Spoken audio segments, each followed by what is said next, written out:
So today I am sort of wearing multiple hats. So I'm speaking to you as someone who used to manage a team of psychologists and coaches. I have been a coach myself, and I'm also really interested, as you know, in growing businesses, particularly small businesses. So sort of wearing those hats and hoping to weave all those themes through today. Just high level, this is what we're going to cover in the next sort of 35-ish minutes. We're very pleased that we have Dave Winsborough joining us from Deeper Signals, who's going to talk about the personality part, because that's his area of expertise. So real pleasure to be here, and thanks so much for joining us. We're going to get your feedback as well at the end of today to ask you. We're planning this as a series, so what you would like us to cover in the next one or two sessions. So do be thinking about that as well. So what we're going to do now, before we do anything, is Emma's just going to share a quick Zoom poll, and we're really interested to check in on your reasons for being here today.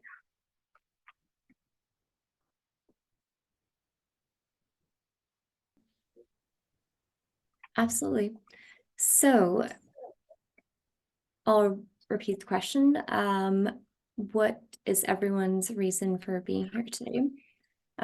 For the first question, so the majority of you answered the first result, which is looking for practical tips for yourself.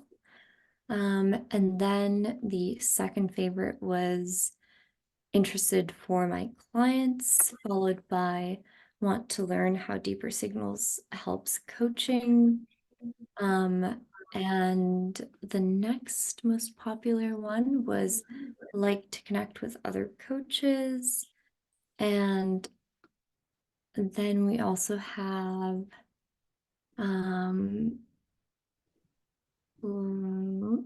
feeling burned out. Wow, no one answered that. Okay, that's good. Okay, that's great. Thanks. So all those. Sorry to interrupt, but apologies. And we're definitely going to cover those reasons that you've highlighted.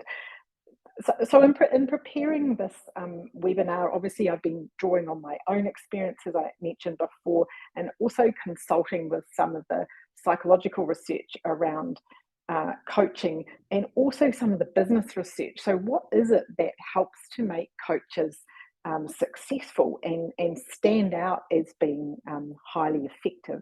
I think probably we would all say it's our ability to get alongside people and to really be able to understand how things are for them, and be really innovative about solutions for them. And because we're living in this world of AI, I also thought I would consult Copilot. So I asked Copilot and said, what is it? What are the attributes that help to make people successful coaches? And this is what Copilot came up with very helpfully. Certainly, the top 3 attributes for a successful coach are curiosity. So that is clearly a big one. Coaches, we need to be open to our clients' needs and help them explore their problems and solutions. Next one, compassion. So we need to be able to emphasize, I should say, and offer genuine concerns for the needs and feelings of our clients. And the third one, probably not surprisingly, is patience, because people don't necessarily respond to our timeframes. We obviously need to get alongside them and work at their pace, even though we might sometimes not think that's a very helpful pace. I think I would also add to this creativity and innovation, because as coaches, you are constantly needing to flex with your clients and come up with better ideas about solutions and ways of doing things. We're going to come back to these ideas because all of these attributes, curiosity, compassion, patience, innovation, creativity, they all require a part of our brain called the prefrontal cortex, which I'm sure you know about, part of our brain that does a lot of the executive functioning. And that part of our brain doesn't work well when our well-being is low. So we're going to come back to this idea. And of course, it would be amazing if we all had sort of unlimited reserves of curiosity, compassion, patience, creativity, and innovation. But probably we don't always. What do we do when we don't have bucket loads? And I'm sure that some of you have heard of Susan David's work on emotion labour. So emotion labour is really the mismatch between how we might be feeling and the impression that we need to convey with our clients. So I guess an example of that might be that you wake up, you perhaps had an argument with your partner the night before, perhaps not feeling so well. You look at your day and you can see that you have one of your more difficult clients in the mix, and you might have one of those heart sink kind of moments. But of course, you're a very successful professional coach, so you take a deep breath and make sure that you convey enthusiasm, compassion, etc., and you do your best. What we know, however, though, is that mismatch, that gap between how we might be feeling and what we need to convey is very energy consuming, and that's the phrase emotion labour. There is quite a bit of research to show that coaches carry a higher emotion labour load than other professionals might, because we're with people regularly. So hold that idea about emotion labour. And herein as well lies the paradox of helping, which is when we are focused on other people and trying to do our best for them, because our attention is focused on others, it sometimes means that we might neglect our own well-being, or we might notice that our own well-being isn't so great, but we'll push on through anyway because we want to keep our focus on the clients. And I think that this is something we're going to come back to in this webinar. The kind of health and safety advice that we get on planes is really relevant to us as coaches, which is sometimes we actually do need to put on our own oxygen mask first. Pay attention. That's what we're doing. That's what we're doing today. Similar to the paradox of helping, we might also not notice that we're climbing that ladder of stress, because again, our attention is focused on others. We may miss signs, or we may notice those signs and decide that we're going to push on through. These people need me, I can't, whatever it is, take a day out or do something to look after my own well-being. The consequence of that might be that we don't actually get enough recovery with our experience of stress or giving out to our clients. And we're going to come back to these ideas again in terms of what can we do about this. So you might say that red line looks like me, or you might say, I think I'm doing pretty okay, and the blue line looks like me. Or of course, yours might look somewhere in the middle or different.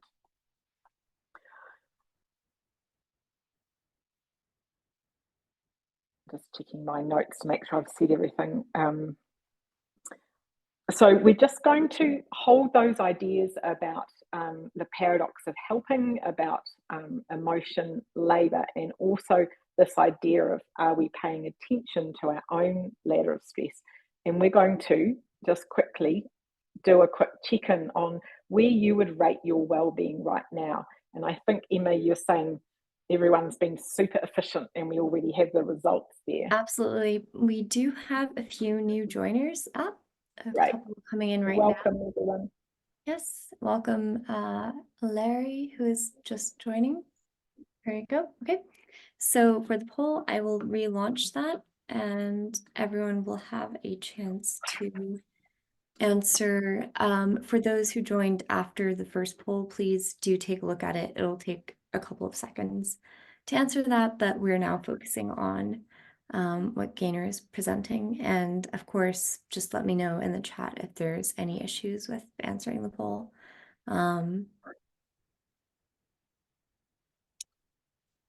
Okay, perfect. Getting more answers in.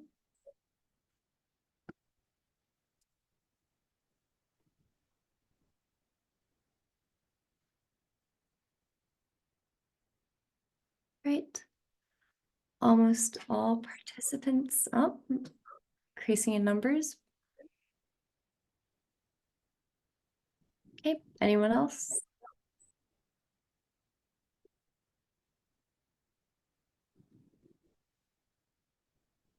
Nope. Okay, that is a big majority of you. Thank you so much for letting us know. So Gaynor, happy to let you know what the results here are. And again, for everyone else, we will be sharing our evaluations of these. So for what are your reasons for, oops, apologies.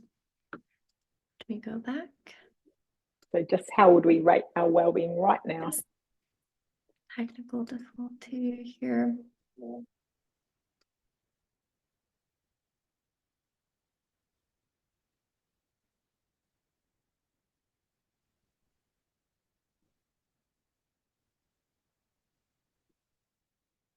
Apologies. Let me end the poll and restart. Okay, so how do you rate your well-being right now? 100% answered, brilliant. Majority of you said doing okay. Second highest answer was surviving, followed very closely by thriving. And again, 0% said struggling. Thanks, Emma. Thanks, everyone. That's really good to know. Hey, so bit of a mix there, but glad to hear no one's struggling right now. So what we're going to be thinking about in the rest of the session today really is how do we bump ourselves up? So ideally, how do we bump ourselves from surviving to doing okay, and how do we bump ourselves from doing okay to thriving? As I'm sure you know, when we're thinking about well-being, we don't want to put an expectation on ourselves ever. So if we are surviving, that's perfectly fine. That's where we are right now. And there may be very good reasons for that.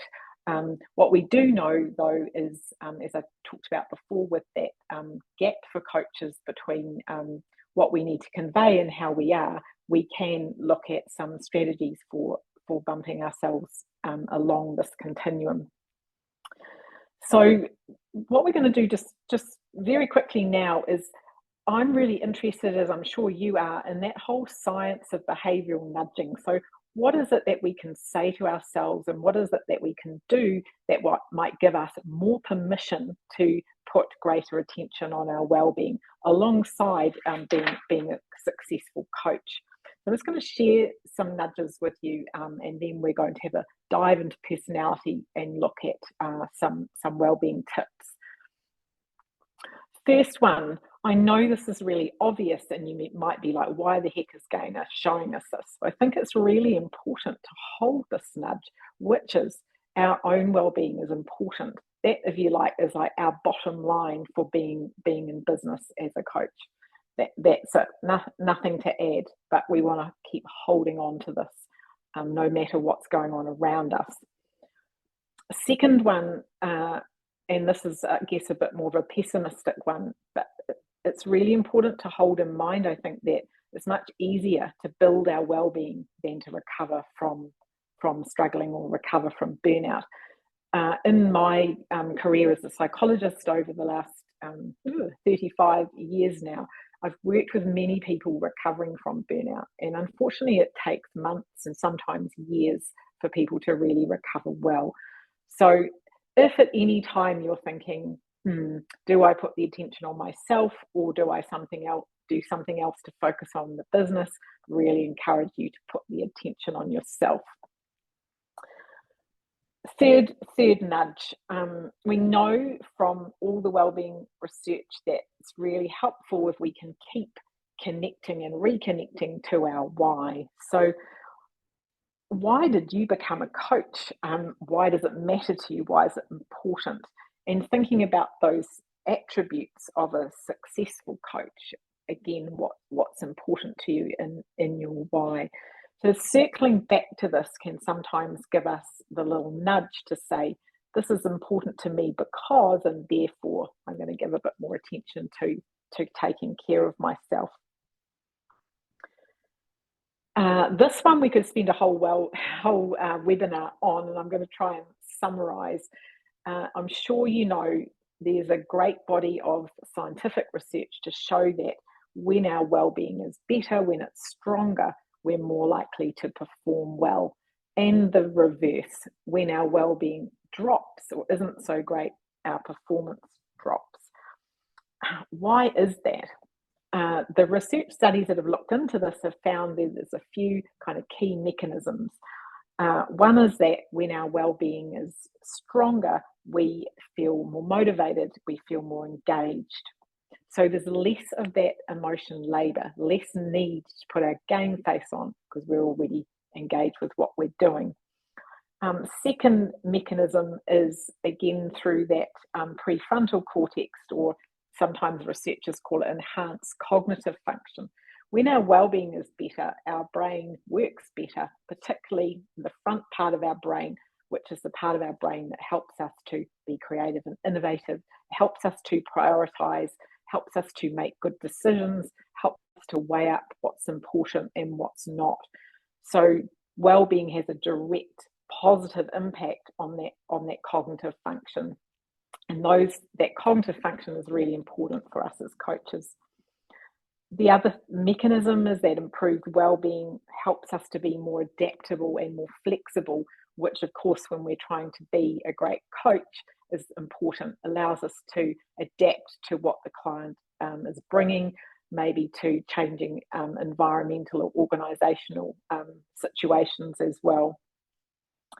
Good well-being also helps us to strengthen our social connections, which help buffer us when things are difficult. And we know that when we're feeling more connected to others, which is the purpose of this well-being seminar, then that also helps our performance. And I've mentioned the increased creativity and innovation.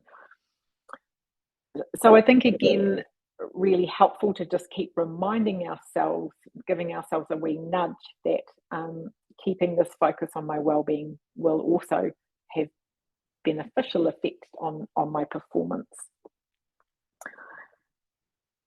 And this last one, wish we were together, because we probably have a few sharing examples of it. You've probably heard of the idea of emotion contagion, which is when we leak emotion, and we may or may not be aware of that. So I guess a classic example will be we're feeling really irritated and we're trying hard to convey calm and patience, but the irritation is leaking out. We're more likely to leak when our well-being is dropping. When our well-being is strong, we tend to have better emotion regulation control. And I thought you'd be interested in this paper, which we popped into the resources at the end. There's a kind of a consolidating study that has looked at leadership behaviour and well-being, but I think it's really relevant for coaches as well. And what this study found is that as the participants' well-being reserves ran down, they were less able to listen and be compassionate, and they were more likely to be directive and task-focused. So you can imagine, can't you, though any of us who've been in this situation, we're aware that we're starting to tell people what to do rather than helping them reach insights on themselves. And the really interesting thing about this research as well is there was a blowback effect. So when the leaders were engaging in the less desirable leadership behaviours, so being more directive and task focused, it had a blowback effect on their well-being, so dropping their well-being. And that's probably, we think, because if we're not performing as well as we know we can, we're going to have some awareness of that. And that then is probably going to make us feel like we're not doing a very good job, which has that blowback effect on our well-being. So I wanted to mention that as our fifth nudge, because it's understandable all of us will leak emotion, not so helpful emotion at different times. We want to kind of be aware of that and reducing it as much as we can. So I've just, yeah. This is not a poll. This is just, I'm going to give you a minute to just reflect right now. So thinking about what we've spoken about emotion labor, about emotion contagion, where we are on that ladder of stress. Quite a few of you have said you're here because you want to put more priority. Just make a note for yourself of what are your 3 nudges or your 3 reasons to prioritize your well-being. Just give you a minute to have a think, hopefully write it down. And would also encourage you, those of you that are starting your day, to share those reasons with maybe your own coach or mentor, people that you're close to. And for those of us that are ending our day shortly, perhaps do that tomorrow.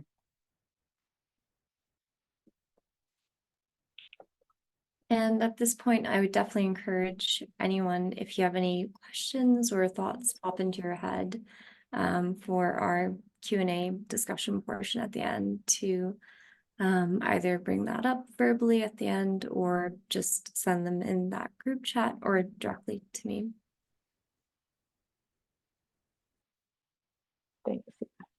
Yeah, we'd love your feedback and questions and comments. It'd be great. So before we move into looking at some more practical tips, those of you that live where I do in New Zealand are going to be familiar with this model.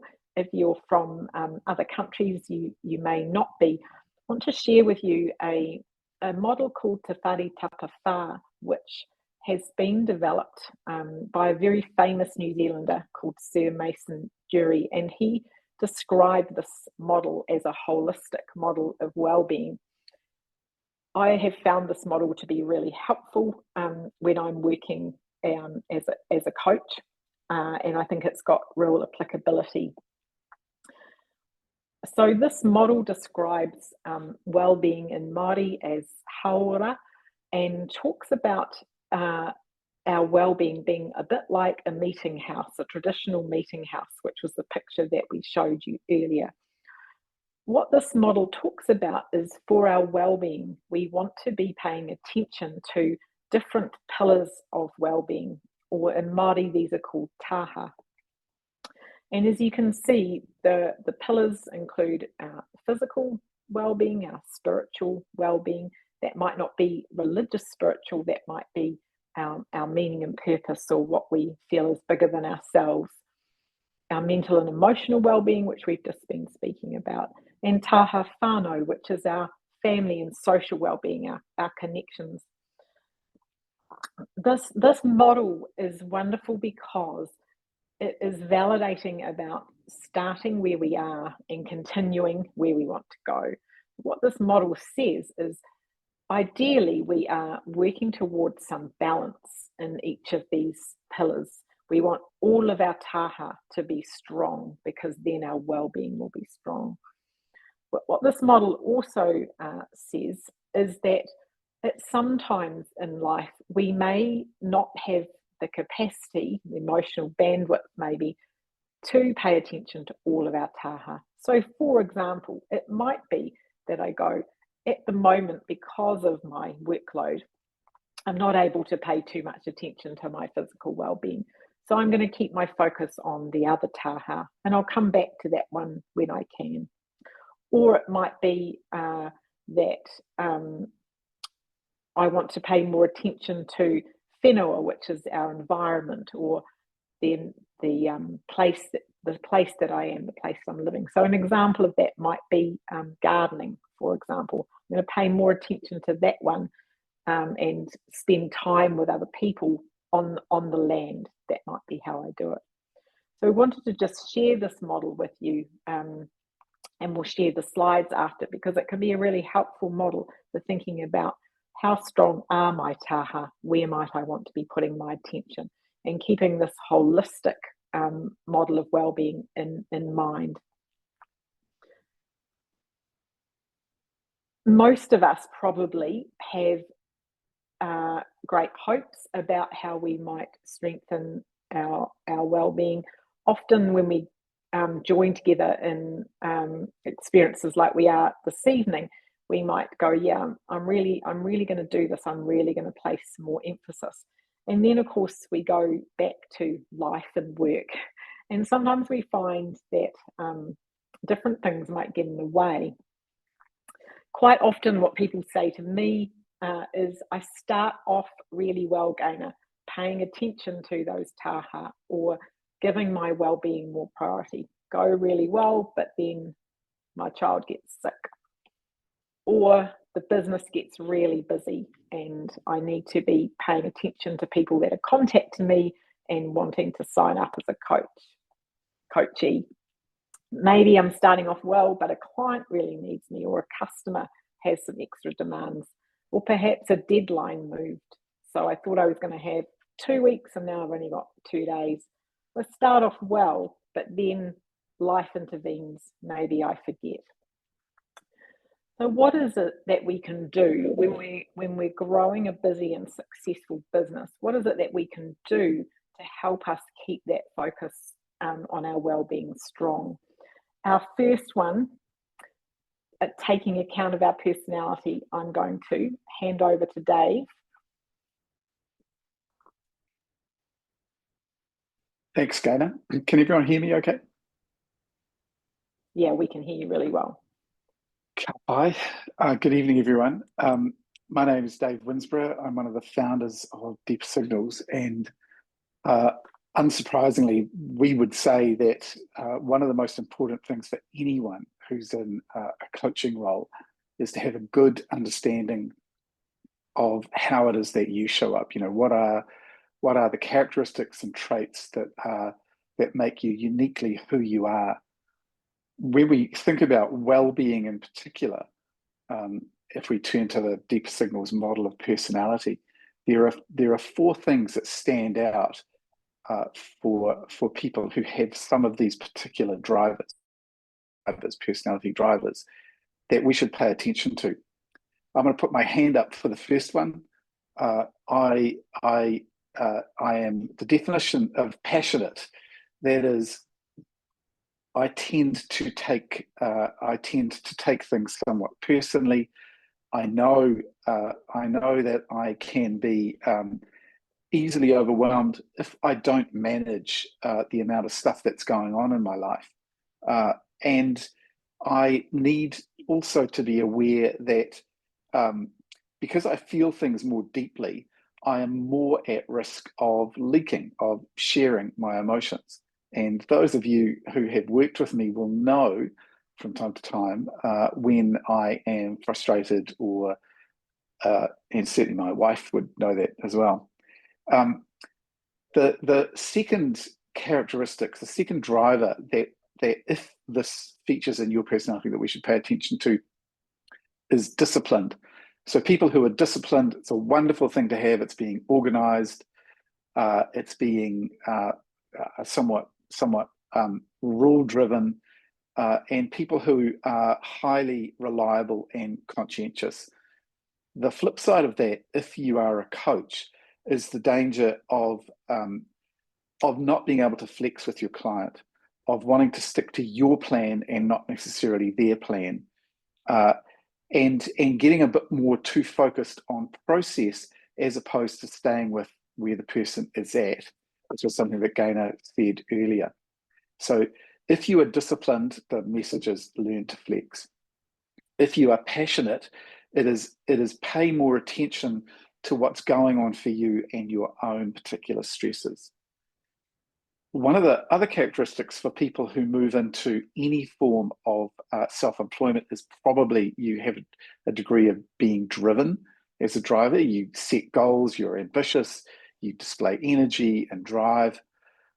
Be careful in a helping role, though, that your goals don't dominate the client, that you allow them to work at their pace as opposed to your own somewhat, more energetic, pace-driven, pace-setting approach, and that you become clear that the goals that you have are not an end in themselves. That there is, as Gaynor suggested earlier, really connect again with the why you are doing this, as opposed to letting a short-term goal get in the way. And then the last driver that's worth paying attention to, again, very common for those of us in the helping professions, is having a high degree of considerate as a driver. So people who are considerate are warm and empathic and naturally caring about the needs and feelings of others. And while that's a wonderful thing to bring to a coaching relationship, be careful that you don't over-identify with the client problems, that you don't lean into doing it for them or helping or going the extra mile and forgetting to get paid, or delivering to them rather than taking care of yourself. So just reiterate again, please get to know yourself in the first place and think through, how might this affect the way in which I show up. Gaynor and Emma, back to you. Thanks, Dave. Those are really useful insights, and we would encourage you, if you haven't already, to take the Deeper Signals assessment, where you'll get your own report with some more tailored insights like this. And I think, Dave, I just wanted to check back with you as well. I think what you're describing is where we have strengths, that's fabulous for our business success and also for our well-being. I think you're also describing the idea of overused strengths, that sometimes too much of a good thing can be not so helpful. Would that be another way of thinking about it? Yeah, it's a better way of thinking about it than what I said, Gaynor. Thank you. That's very good. Yeah, what you said was great. So think about overused strengths. And as Dave was saying, for those of us who are very driven, very disciplined, very passionate, very considerate, it's great for growing successful businesses. Not always so useful having them in giant doses when it comes to our well-being. So it's, when are they useful, when are they not? How do we go along a continuum of use and have that ability to do something different when they're not so? So that's our tip number one. Tip number two is it's really easy to say, and it will seem obvious. You might think, why the heck has she got that in this webinar? I wanted to just mention though, I put this in already from my own experience, but there's a paper that's just out in Nature Reviews, which we've put it in the resources at the end, which is really interesting, because this paper is saying scheduling proactive wellbeing activities does have more benefit than unintentional activities. So as an example of that, planning to do something that I know will boost my well-being has a bigger impact than if I just do it by accident.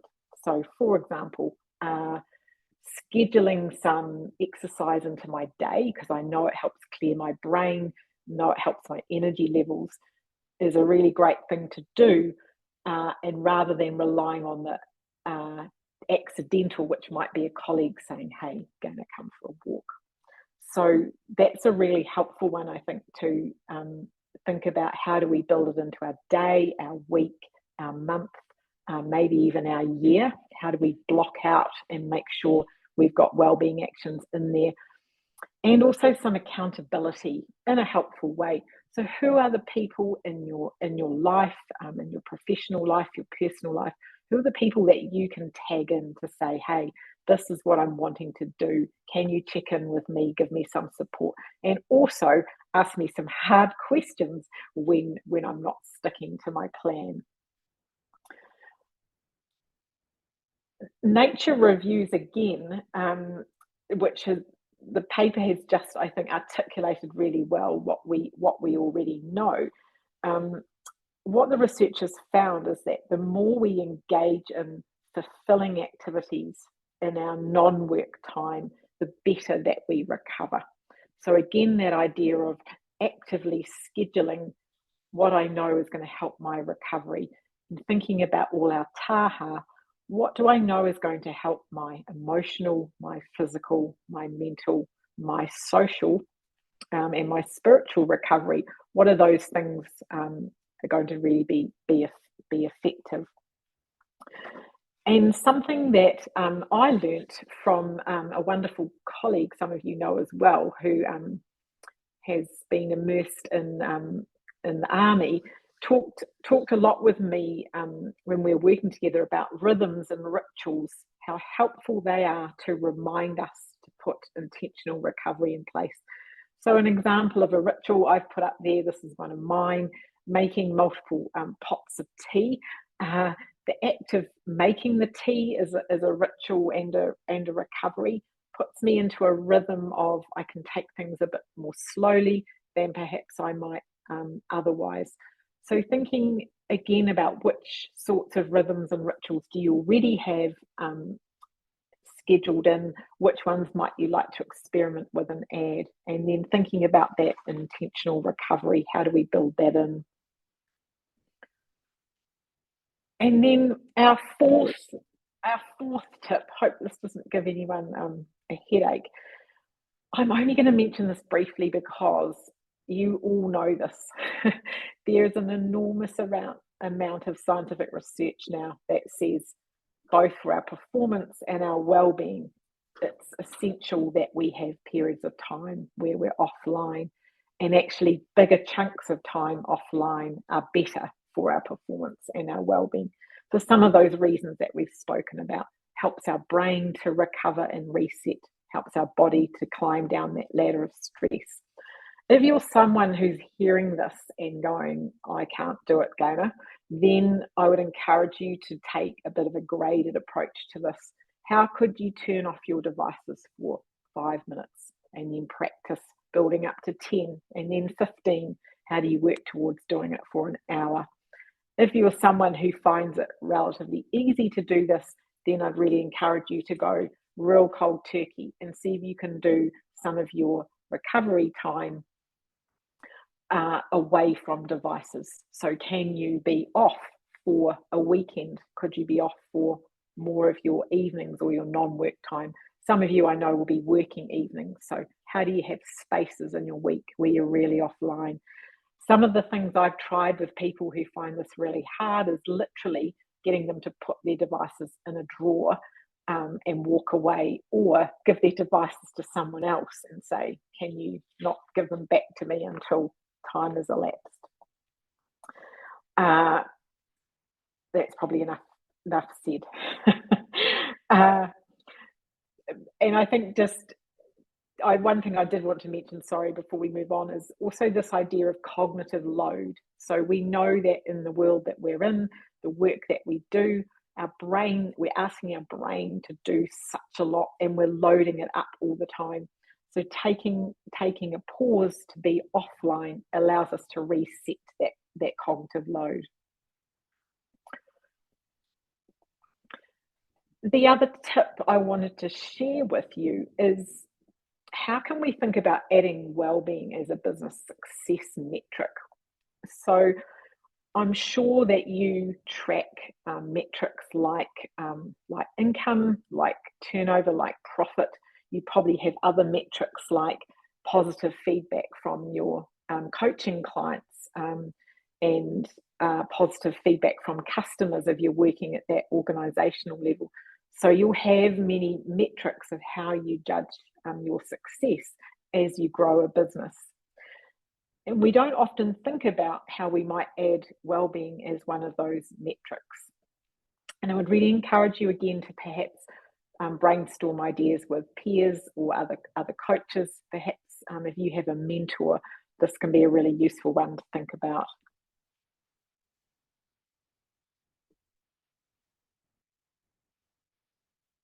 So just sort of linking back, I know this is kind of a more negative idea to stay focused on. I think it's really important to keep top of mind that we want to be building rather than recovering, except when it's intentional recovery. We want to weave that in. If you want to do a bit more of a deep dive into some of the things that we've been looking at, here's some resources that I would encourage. Some of you may have already read Oliver Burkeman's 4,000 Weeks. if you haven't, would absolutely encourage you to read it. He has a really interesting take on an idea of time management, which is more around how we're living our life. I'm not going to take the punchline away. Soul for Happy and Unstressable. Unstressable is just out. It's a really great book. Soul for Happy is also a really great book. We've shared that paper about optimizing recovery through proactive recovery strategies. And I also wanted to share the course that Harvard has online, which is kind of an immersion in positive psychology ideas. Some of the things we've been speaking about just now come from the positive psychology research. So that's a great way to dive deeper, should you want to. So I'm going to pause now, and how are we going for time? We're doing good. We've got 15 minutes for some questions, some comments, maybe sharing ideas from your own coaching practice. So Emma, I'm going to hand to you because I can't see that. In fact, Absolutely. I might just exit. So we do have some questions that popped up. Right. I do want to actually launch a very quick poll quickly here, just to garner who actually took the core drivers assessment before this event or who has done it before, just for, I think, all of our benefit to find out Sure.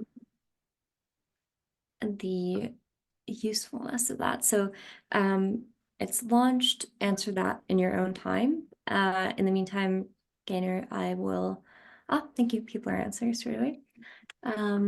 I will pick out some questions from the chat, but please, anyone, if you want to speak, discuss, just send a message and I will unmute you so that you can actually raise your voice. So no one there. Okay, first question is, picking it out from the chat, is how do you manage emotional leakage?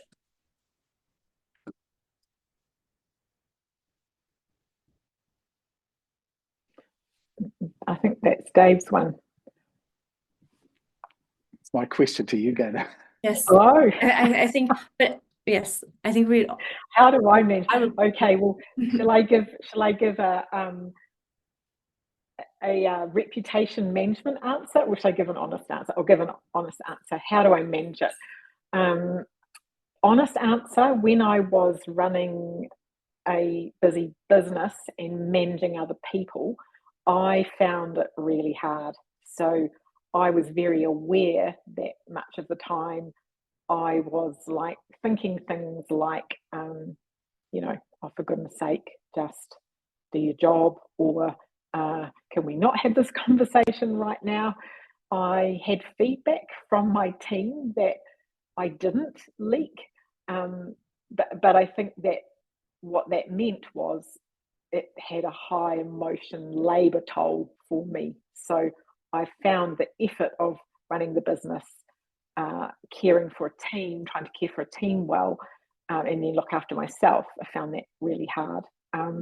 So good to know that I didn't leak as much as I thought that I was, but definitely there was the load of emotion labor, which had some impacts on my health. And I know as well, I know that some insights from deeper signals, I know that I have a propensity to be not very patient. So I do internal eye rolls, and so that's kind of a work in progress. So ask me again in a little while.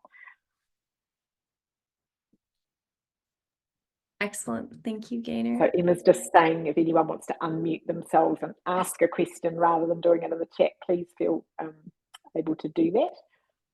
Absolutely. We'd love to hear your voices, but of course, feel free to send it in the chat and I can pose it myself. So I'll give a moment. I feel like there's a hand raised there, Rob. Oh, you're on mute.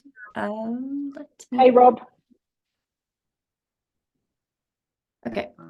Now it's Now, off. Yeah, it wasn't working. Yeah, kia ora. Thank you so much, Dave, Gaynor, and Emma. I'd love to see everyone else.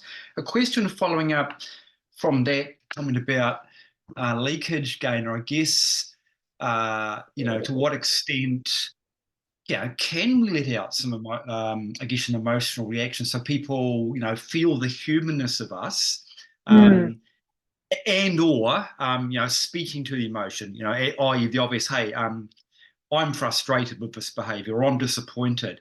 And so, I get that, right? Say that, but how much, is it okay to let out a little bit of emotion so people see that this is real? it's Does a that make really sense? good pondering, Rob. And Yeah, it's probably I don't think there's philosophical. any, Yeah. I don't think there's any right answer to that. Hey, I think it will depend on the strength of your relationship with the person. So is it helpful? And that's obviously for those of us that sort of engage in professional supervision, that's is it helpful for this person if I do leak a little bit, or is it not? Of course, sometimes our coaching clients want to know, don't they? Sometimes they'll ask us, they'll say, what do you think about that? and we then again weigh up, is it helpful? Is it helpful or not? I think it depends in the philosophy of how you were trained as well. So I know I was trained in that idea that we really shouldn't bring much of ourselves, it's about creating the space for the people that we're with. I think there's other philosophies that would say it is helpful to bring more of ourselves. I'd be interested to know what other people think about that one. And this could be potentially as well an area that we follow up on. So when we plan the next event like this, that might be a really great one to get people's feedback and examples of how they do it. Thank you. Great, thank you. So, getting more questions here. Bruce, you have something you'd like to discuss, so please go ahead.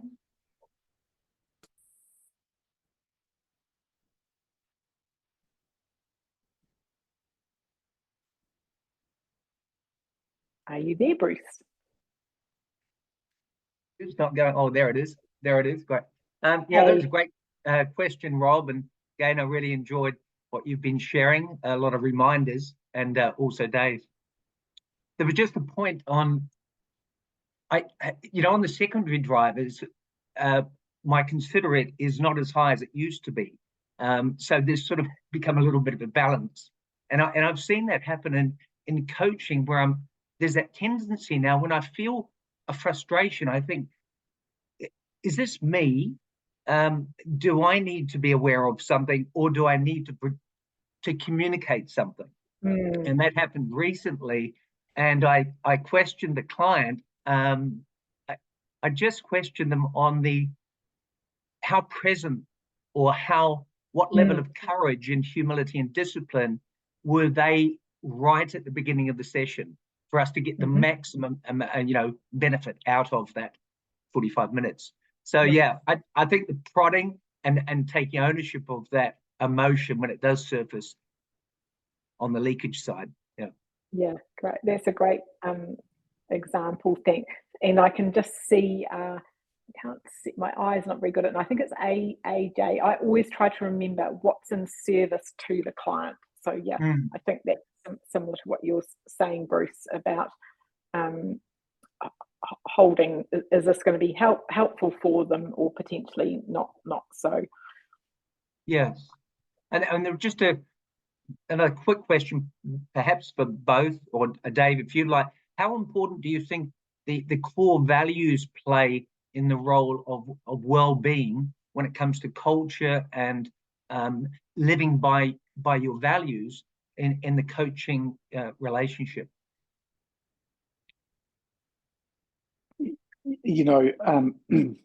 So the way that we tend to think about values are that you can acquire values. You aren't in the same way that you have a personality, which which is at least 50% genes. Values don't work that way. You can pick values up from a culture. That said, people tend to hang on to their values really dearly for a long period of time. And you often hear people who have moved into coaching. I don't know that many people start out as a coach.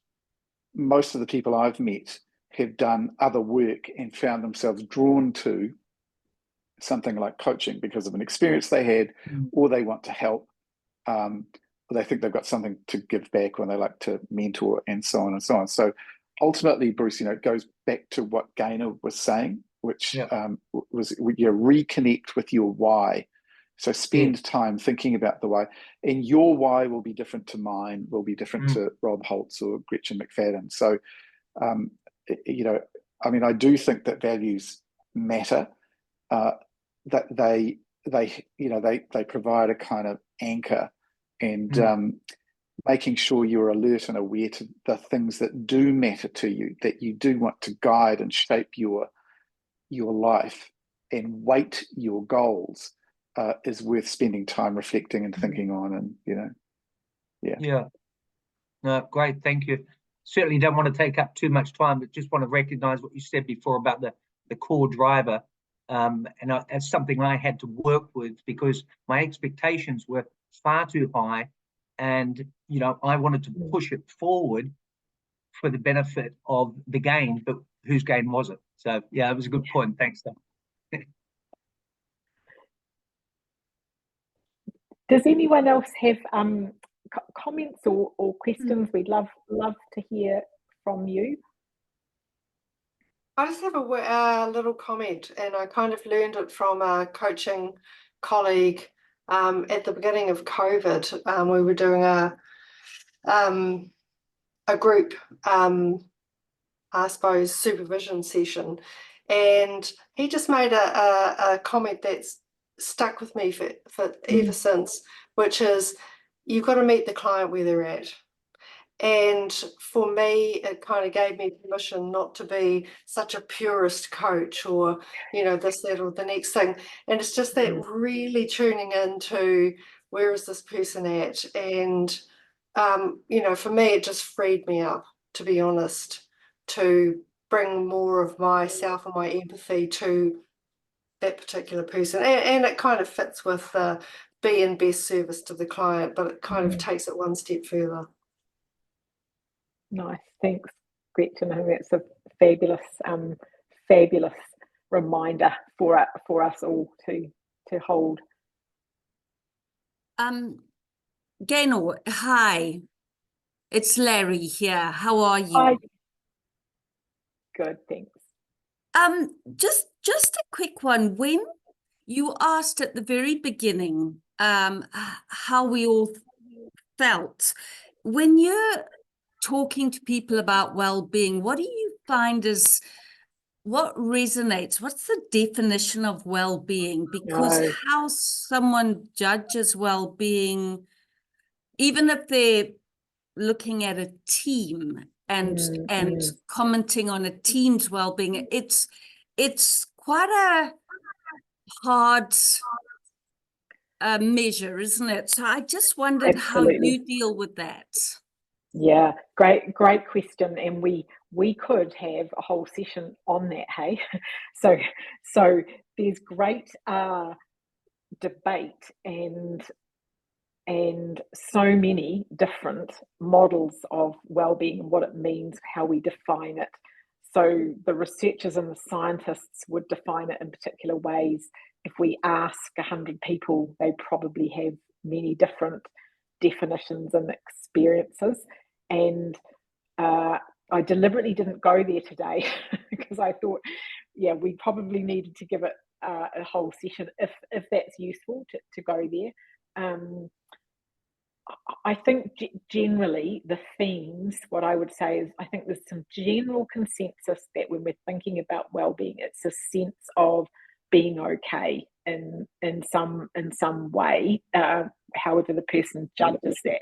And there's also from the psychological research, there's also a bit of a benchmark of functioning reasonably okay as well. So the idea is that we'd say well-being is robust when the person is feeling okay and doing okay. But having said that, some experts would disagree with that and say people can not be functioning terribly well, but still be feeling that they're doing okay, and therefore their own definition that their well-being is strong is valid. So I think it's coming back to what Bruce was just speaking about before, and Gretchen was saying, which is the best judge of well-being is the person themselves. And so I think as coaches, that's what we need to pay attention to. If someone says, I don't think my well-being is so good and I'd like to improve it, then that's where we go. Or if someone says, I can think of people I've worked with who would say their well-being was fabulous, and that's where we began, even though in my head I was thinking, oh really, I wouldn't say your well-being is fabulous. So I think it sort of ties in all these threads that some of the people who have joined tonight say. And yeah, and if that's of interest, I think we could definitely have a follow-up session looking at some of the scientific research and some of the definitions, and then which ones might be most helpful for our work, and which ones would we ditch. And of course, measuring it is a whole other, how do we do that? I also wondered what your thoughts were, because a little bit like when you ask someone how do they rate themselves as a leader, I kind of get the same idea with well-being, where there's a lot of subconscious, unconscious, they've been so overwhelmed, under pressure, or in a decline so slowly for so long that they're actually not aware of it. Yeah, completely. That's that ladder, hey. So absolutely, we might be climbing that ladder without noticing, or like you said, our well-being's declining, but we're not necessarily paying attention. Or I think often we do know, but we'll push on through anyway. Yes, yeah. It is. Yeah, thanks, Gaynor. Yeah, lovely, great, fabulous comments and questions, everyone. And as Emma mentioned at the beginning, we would love your thoughts. Feel able to send them direct to Emma, and I think Emma's going to send an email out. Love your thoughts on what would be useful in a follow-up session or two. So I think we're about on time, Emma. Does anyone else have a closing comment or question before we wrap up? Those of us that are in this hemisphere need to go and have Ilana, dinner. I think, has something. Yes. Oh, you're on mute. No, I was on mute. Oh, yeah. So I coach executives on executive presence, image, and communication. So the beginning of your talk about the emotional labor, it's how you're feeling opposite what you have to convey. And I'm there on what people have to convey. And when we talk about the core drivers, when you are not well, probably your drivers become your core risks. And you talked about all possible ways of dealing with our well-being, managing it. And when it's not enough to have rituals. And so because when you're in this state of when you're stressed or everything, and you're much more on the risk side of your drivers, and you still have to be there. You cannot go say, I'm going to stay at home today until I feel better. How can we deal with that? I think that's where I would say tag in support. So I think that's where tagging in colleagues or people that are around us that can help us think about how we navigate that. What do we, like you say, what do we need to put in place to help us continue to perform well whilst taking care of ourselves? So I guess it's holding that dichotomy of both, isn't it? And how we best do that.